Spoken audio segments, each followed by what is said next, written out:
ঢাকা বিশ্ববিদ্যালয়ে ডাকসু নির্বাচনের level playing field তৈরি করতে প্রশাসন ব্যর্থ হয়েছে বলে জানিয়েছে ঢাকা বিশ্ববিদ্যালয় ছাত্রদল।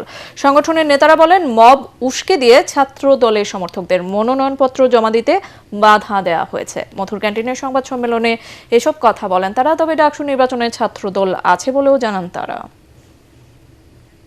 বিশ্ববিদ্যালয়ের বর্তমান যে বিদ্যমান পরিস্থিতি, যে আইন শৃঙ্খলা পরিস্থিতি এবং যে মব পরিস্থিতি, সেটিকে পুরোপুরিভাবে যদি নিয়ন্ত্রণ না করতে পারেন, তাহলে এই নির্বাচন কোনোভাবেই অবাধ ও অংশগ্রহণমূলক করা সম্ভব হবে না।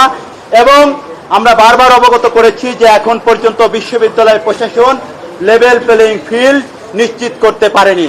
আমরা এখন পর্যন্ত ডাকসু নির্বাচনের ব্যাপারে খুবই ইতিবাচক। আমরা চাই ডাকসু নির্বাচন একটি প্রকৃত ডাকসু নির্বাচন হোক, সে যে নির্বাচনের মাধ্যমে শিক্ষার্থীদের যারা ম্যান্ডেটকে ধারণ করে একজন প্রকৃত প্রতিনিধি নির্বাচিত হোক।